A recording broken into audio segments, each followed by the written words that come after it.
The auctioneer's gavel had gone quiet, and in that silence you could hear the wind combing through the high pasture, and every man and woman crowded into the barn that morning was looking at one small figure standing beside a rope corral, waiting on her word. Unquote. She was not a large woman, and she had never raised her voice in all the years they had known her, and now the fate of half the county's flocks rested in the plain sentence she was about to speak. A representative of the largest wool conglomerate in 3 provinces stood at her elbow, smiling the way men smile when they believe the numbers are already on their side, and behind him, the ranchers who had laughed at her all those years shifted their weight and studied their boots and said nothing at all. She let the silence hold. She had learned that a flock survives the winter not by the loudest of the ewes, but by the ones that stand quiet against the wind. And she had become one of those. What none of them understood, yet standing there in the smell of lanolin and dust, was that the true reckoning had been settled long before this morning. Settled, not by any word, she would say, but by the mountain itself, which keeps a longer memory than any breeder's ledger. The verdict had been passed years ago. This gathering was only the reading of it. So to understand what she chose that day, you have to go back to the beginning, to a season when nobody knew her name, and nobody would have crossed the road to learn it. 11 years earlier, she had come up the valley road in a borrowed truck, with everything she owned folded into 2 crates and a duffel, and she had bought a property that the whole district agreed was a fool's purchase. It was a stony upland holding of some 340 acres, thin-soiled and steep, with a collapsing shearing shed and a farmhouse whose roof let the stars through in 2 rooms. The land had been let go for a decade, and the price reflected it, but it was still nearly every dollar she had, and she signed the papers knowing that if the first year went wrong, there would be no second one. That would have been folly enough. But the thing that turned mere folly into the district's favorite joke was what came with the land. The previous owner, an old man dead now these 2 winters, had kept the flock of an ancient hill breed that the modern books had written off entirely. A small, hardy sheep the wool journals no longer even listed, called extinct in the standard registers because no commercial operation had run them in 40 years. When the estate was settled, 12 ewes and 1 ram of this forgotten breed remained. Unwanted, uncounted, and she took them for almost nothing because nobody else would have them at any price. 13 head of a breed, the books called dead, on 340 acres of rock. That was the whole of her fortune. The arithmetic of it was cruel and simple, and she did it at the kitchen table by lamplight that first week the way a person counts stones in a river before wading across. 12 ewes. If each threw a single lamb, and every lamb lived, which no flock on earth ever managed, she would have 24 head by summer, and a shorn fleece of the modern high-yield breeds ran 4 to 5 kilograms, while these small hill ewes cut barely 2, and coarse 2 at that, or so the district assured her. The men who ran the big improved flocks down in the valley bottoms sheared 8 kilograms off a single modern ewe and sold it by the truckload. She would have to run her whole ragged dozen for a year to match what one of their sheds produced in a morning. On paper she was ruined before she had unpacked. She sat with that arithmetic a long time, and it did not improve, no matter how she turned it, and there was a night in that first month when she put her head down on the table and let herself understand that she had spent her life's small savings on rock and ghosts. But that same night, going out to check the fold before she slept because she could not sleep, she found the oldest of the ewes standing over a lamb born weeks early and out of season, a thing that should not have happened and should not have lived, a scrap of wet wool no bigger than her 2 hands. The night was bitter. By every rule, the lamb should have been dead by morning. She knelt in the mud and dried it with the hem of her own coat, and the old ewe let her, watching with a steady, unbothered eye. And when the lamb found its feet and its mother's flank and began to nurse, the ewe simply turned her patient face to the dark hills as if to say that this was nothing, that her kind had been doing exactly this, on exactly these slopes, since before anyone thought to write a book about it. Something in the woman steadied. Then the books had called these animals extinct. The books had been standing in a heated office. out here in the cold. The animal did not know she was supposed to be dead, and she went on being alive, and her lamb went on breathing. And that was a kind of answer to the arithmetic that no ledger could hold. Word of her purchase had reached town before she had, and when she went in for feed and fencing wire that second week, she learned exactly what the district thought of her. The men outside the merchant's store looked her over and did not trouble to lower their voices. A woman alone, one of them said, run a hill place alone on ghost cheap. And there was laughter, easy and unmalicious, and all the worse for it. The laughter of people who have decided a thing is settled. The merchant himself was kinder, but no more hopeful, and he sold her the wire on credit with the air of a man doing a charity he expected to write off. It was there, that same morning, that she first met the man who would spend the next 11 years trying to take everything from her. He came out of a clean vehicle in a clean coat, and he introduced himself with a warmth so smooth it felt oiled, an agent of the great wool consortium that was steadily buying up the valley one struggling holding at a time. He had heard, he said, that she had inherited a little trouble along with her land, and the consortium would be glad to take those old animals off her hands purely as a kindness, and he named a figure so low it was an insult dressed as a favor. She looked at the figure. She looked at him. "No, thank you," she said, and that was all. And she loaded her wire and drove home, and the men by the store laughed again. And the agent stood watching her truck climb the hill road with an expression that was not quite a smile.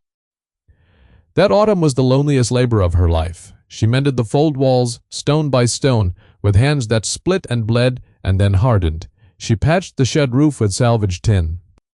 She learned to shear badly at first, nicking the patient ewes who bore it, and she carried water up the steep ground when the old trough line cracked, and she counted her 13 head every dusk against the coming of foxes and the wild dogs that worked the ridges.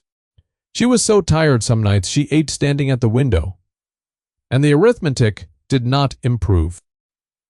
She sold her first small clip that season to the co-op buyer, and he weighed it and priced it as coarse hill wool, worth barely a quarter of the improved fleeces, and the check he wrote would not have covered a month of her feed bill.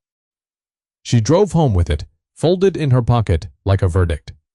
She was, by every measure, the valley used, exactly the fool they had named her. It was the old neighbor who turned the season. He lived on the next holding over, an immigrant from a far mountain country who had come to this valley half a century before, and whom the district half respected and half feared for the plainness of his speech. He was very old, and he walked with a staff, and he came up her track one evening uninvited, and he stood at her fold and watched her ewes a long while without saying anything at all, which no one else had ever done. They did not laugh, these animals, at being called dead, he said finally in his slow, careful accent. She asked him what he meant. He said that in his old country there had been sheep, like these, on the high stony ground, and the clever men from the lowland had always said such sheep were worthless because they measured them by the lowland scale, by the weight of the fleece and the speed of the growth. But the mountain does not keep a lowland ledger, he told her.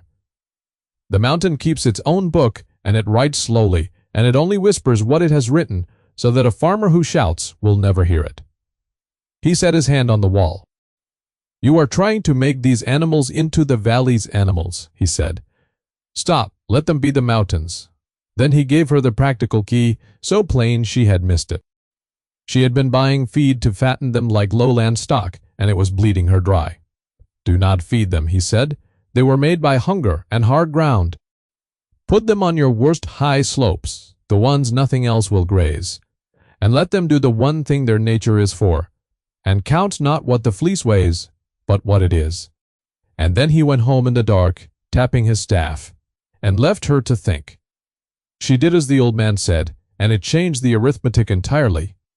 She stopped fighting the land. She turned the small flock loose on the steep upper ground that she had thought was useless, the thin acid pasture full of the wiry mountain herbs and heather scrub that the improved breeds would starve on, and the ancient ewes walked out onto it as though they were coming home, which in every deep sense they were. They needed almost no bought feed. They lambed easily and unassisted on the open hill. They shrugged off the wet cold that laid low to pampered valley flocks. And the foxes learned to leave them alone. For the old ram, a broad, quiet beast she had begun to call the elder in her own mind, would put himself between his ewes and any threat with a stillness more frightening than any charge.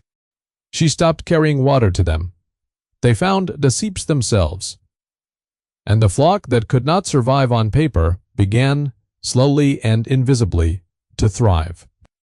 That first spring under the old man's method, 11 of her 12 ewes raised lambs.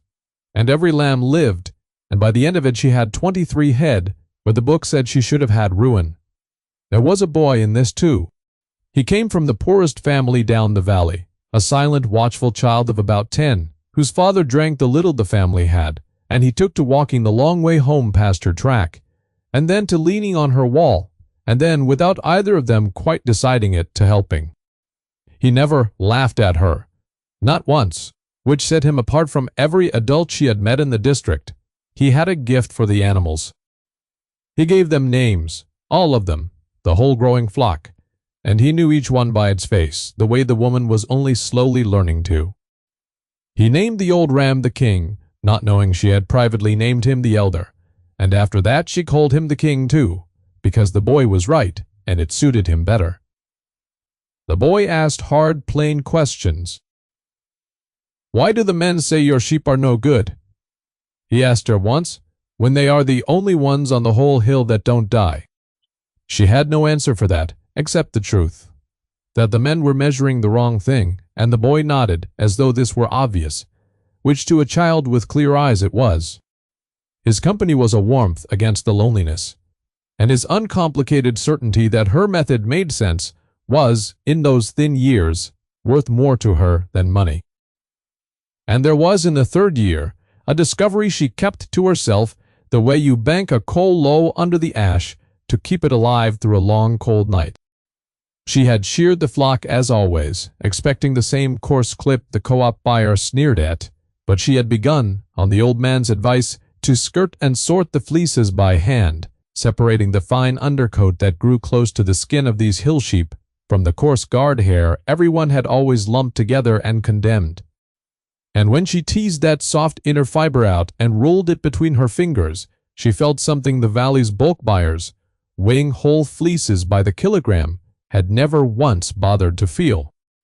The undercoat of this forgotten breed was extraordinarily fine, finer than the celebrated improved wools, soft as smoke with a luster and a spring to it that she had seen in no other fleece. The books had called the breed worthless, because the books weighed the whole coarse fleece at once and never separated it. But the treasure had been hiding inside the coarseness the entire time, the way the mountain hides its springs under the driest rock. She said nothing to anyone. She kept the sorted fine wool in clean sacks in the mended shed, and she went on letting the district pity her, and she banked the secret and waited, because she did not yet know what it was worth, only that it was worth something, and that a thing guarded is a thing you can choose the moment to reveal. The consortium agent came back. Of course he came back every year, and each year his offer changed shape. In the beginning it was charity, the low insulting figure to take the ghost sheep away. But as her flock quietly grew and her small holding refused to fail, the offers grew too, and their warmth curdled by slow degrees into something else. He offered to buy the whole property at a price that would have let her walk away with a little money and no home, framing it as a rescue.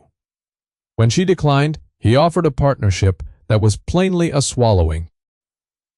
He began in the years after that to work the district against her, dropping soft, poisoned words in the merchant's store, that her wool was diseased, that her fences were a danger to the valley flocks, that a woman alone up there was a liability the whole community would end up carrying. He was patient and he was smooth, and he never once raised his voice, and he underestimated her precisely as thoroughly at the end as he had at the beginning, which would prove to be his ruin. Her vindication, when it came, arrived from outside the valley entirely, in the person of a stranger who judged the wool by nothing but its quality. He was a buyer for a fine spinning house in a distant city, a man who dealt in the rarest fibers in the world for people who paid extravagantly for softness, and he had heard a rumor, passed hand to hand among the small mills, of an old hill breed thought extinct, whose undercoat was said to be finer than anything on the market. He drove 4 hours of bad road to reach her, and she brought out her bank sacks of hand-sorted fine wool, and he took a hank of it to the window light and drew it through his fingers, and she watched his professional composure fall away entirely. He measured the fiber with his instruments there on her kitchen table. He was quiet a moment. Then he named a price per kilogram for the fine sorted undercoat. That was not 4 times what the co-op paid for the whole fleece, nor 10 times, but many times beyond that, a figure so far past anything the valley imagined that she had to ask him to say it twice. He bought everything she had. He asked how much more she could produce, and said his house would take every gram of it for years. And when he drove back down the valley road, the men outside the merchant store watched the fine city vehicle come down off the fool's holding, and for the first time in 5 years, none of them laughed. They did not understand yet. But they had begun, faintly, to wonder. She could have grown rich then, quietly and alone, and for 2 more years she nearly did, expanding the flock, selling the fine wool to the city house at prices that would have made the valley men choke, and she kept it all as private as she could, because she had not forgotten how the district had treated her, and she owed them nothing. But you cannot hide a rising thing forever in a small valley. The flock grew, from 13 to 40, to over 160 head of the breed the books had buried, and the old shearing shed was rebuilt sound, and the farmhouse roof no longer let the stars in, and slowly the district's story about her began to strain against the visible facts of her prosperity.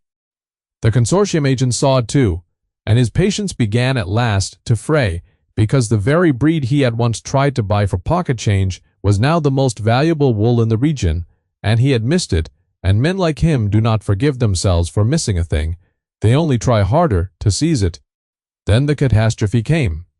The way real catastrophe always comes to that country, not as a storm, but as an absence, a drought that settled over the whole region like the open door of a furnace, left ajar and never closed. It began with the dry autumn that the old hands shrugged at, and then a winter with no snow on the tops, and then a spring in which the rains simply did not arrive, and then a summer of white sky and cracking ground that went on and would not break. The valley bottoms, where the improved flocks grazed the soft irrigated pasture, burned brown in weeks. The great modern breeds, bred for weight and speed and soft living, could not endure it. They needed feed that no longer grew, and water that no longer ran, and the ranchers hauled in fodder at ruinous cost until they could haul no more, and their flocks began to thin and then to die. The consortium's own vast holdings suffered worst of all, for they had stocked the land to its limit in the fat years, and now the land had nothing to give. Down in the store the talk was no longer of a woman alone and her ghost sheep. It was of ruin, real and spreading, and of families who would lose everything by winter. But up on the high stony ground where nothing else would grow, the drought was only another hard season, of the kind that had shaped her breed across 1,000 years. The ancient ewes had been made by exactly this, by hunger and thin ground and scarce water, and they walked the parched slopes cropping the drought-tough mountain herbs that the improved breeds could not even digest, and they found the deep seeps that did not fail, and they went on breathing and lambing and living as though they had been waiting all along for the valley's easy years to end. While the great flocks below thinned and died, her 160 head stood in good flesh on the worst land in the district, and the fine wool grew soft and long on their backs, and she understood, watching them, that the mountain had passed its verdict at last, the verdict it had been writing slowly all these years. The old man had told her it would only whisper. The books had called them extinct. The drought was calling them the only sheep in the valley still alive. It was then that the loud, early mocker came up her track. He was the man who had led the laughter outside the store 11 years before, the most prosperous rancher in the valley bottom, then the loudest voice in every scornful chorus since. Now his fine flock was dying under him, and his fine land was dust, and he came up the hill road on foot because he had sold his good vehicles to buy fodder that had not saved them, and he stood at her wall the way the old neighbor had stood there once, and he could not at first find any words. She waited. Finally, he said plainly that he had come to beg. He had heard her breed was hardy. He had heard she had rams to spare. He wanted to know if she would sell him breeding stock, enough hardy blood to save what remained of his flock, and he confessed that he could not truly pay for it, that he had almost nothing left, and that he had no right to ask her for anything, least of all after the way he had treated her. He waited for her to gouge him. He would have understood it if she had. She looked at the ruin of his pride a long moment, and she remembered the laughter, and then she remembered the lambs she had dried with her coat in the first cold week, and she said only, "Come inside, we'll talk." That was all. So, but it was the beginning of the choice that would end everything. Because the consortium agent had heard it too, that her breed alone had survived, and he understood at last, far too late, what he had failed to buy for pocket change 11 years before. He came to the valley now, not with an offer, but with a plan, and it was the plan of a man who has decided that if he cannot own a thing, he will at least control it. He called a meeting in the largest barn in the district, a gathering of every desperate rancher in the valley, and he stood before them and told them there was a solution to the drought, that the consortium had identified a source of hardy breeding stock and drought-hardened bloodlines that could save their flocks, and that the consortium would purchase this entire source and manage its distribution at a fair price. To all the loyal members of the valley. He did not name her at first, but everyone in that barn knew he meant her 160 head, and they knew he meant to buy her out or force her out, and then meter her animals back to them at whatever price he pleased, holding the whole ruined valley over a barrel of its own desperation. And she was standing at the back of the barn, having come because the boy, grown tall now at 21, had told her she ought to hear what was said about her in her absence. She let him talk. She had learned patience from the ewes who stood quiet against the wind, and she stood quiet now while he built his case, and it was his own greed that undid him, exactly as the old man might have predicted. For in his eagerness to prove he knew the value of what he meant to seize, the agent grew too precise. He told the assembled ranchers the exact number of breeding age ewes in the source flock, and the exact yield of fine undercoat it produced, and the exact figure the city spinning house paid per kilogram, numbers no one could have known who had not been counting from very close, numbers she had told no living soul but the city buyer and the boy. And in the sudden silence of that barn, she stepped forward into the lamplight, and she said in her plain, quiet voice that carried the way quiet things carry, "You have my flock, counted very well for a man who has never once been asked unto my land." The barn went still. She told them simply how he had counted. He could only have those figures, she said, by watching her hill through a glass, season on season, and counting her lambs at a distance the way a fox counts a fold. She let that settle. Then she turned from him to the ranchers, to the man who had come to her wall to beg, to all the faces that had laughed at her for 11 years, and she made her choice. "I will not sell my flock to this man," she said, "not for any price, because he means to sell your own salvation back to you at the point of your need. And I have been at the point of my need in this valley, and I remember who reached out a hand and who did not." But she did not stop there, and it was what she said next that turned the tide of the whole valley in a single breath. She said the breed was never hers to hoard, that the mountain had kept it alive for 1,000 years and had only lent it to her keeping, and that a thing lent must be passed on.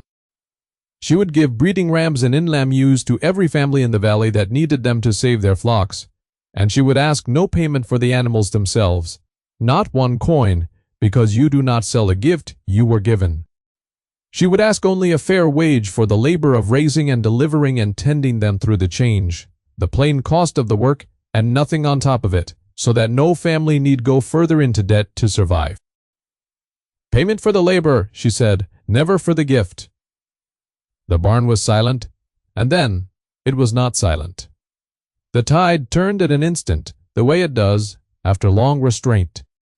The man who had come to her wall to beg stood up first, and took off his hat, and said her name, her actual name, which half the district had never once bothered to learn, and thanked her before them all. Then another stood, and another. Hats coming off all down the barn, and the old immigrant neighbor. Very old now and leaning hard on his staff at the side of the room, smiled the small smile of a man watching a thing he had long ago foreseen. And the consortium agent stood alone in the middle of all of it. His plan collapsed under him, exposed as a spy, and undone not by any force, but by simple decency, and he understood that there was nothing left for him in that valley. He gathered his papers. He left the way such men leave in silence and contempt, and no one watched him go because they were all turned toward her. So that was the reckoning. And now you know why the barn had gone so quiet that first morning, and why every soul in it waited on her word, though in truth the word had already been spoken and the choice already made. The rains came at the end of that summer as rains do, breaking against the far tops in a gray wall and rolling up the valley, and the parched ground drank, and the seeps ran full, and the burned pasture greened at last, from the roots the drought had not quite killed. Her hardy blood went out into every flock in the district, and the valley's sheep were tougher for it ever after, and the fine wool that the books had called worthless became the one thing that valley grew, that the wide world wanted, and prosperity of a durable, shared kind settled over the high ground and the low. She was no longer the fool on the hill, nor the woman alone. She was the keeper of the breed, a fixture, consulted and respected. Her calloused hands sought at every lambing. The old neighbor came up her track one last time before the winter, and he stood at her wall as he had the first evening, and he watched the flock move across the heeled slope, over 200 head now of a breed the books had buried, and the boy grown to a man working among them, and the king's great-grandson standing broad and quiet against the wind. "You heard it," he said. She asked him what the mountain was whispering. He said, "All that time, when they were laughing at you." She said she supposed she had. He nodded, satisfied, and turned to go. "The lowland keeps its ledger and forgets," he said over his shoulder, "but the mountain keeps its own book and remembers, and it only whispers so that the one who listens is the one who is saved." And down on the heeled slope, in the last soft light, a Ewes stood over a new lamb, born out of season, drying it, patient with her breath, as her kind had done on exactly that ground, since long before anyone thought to write them dead, and would go on doing long after all the ledgers were dust.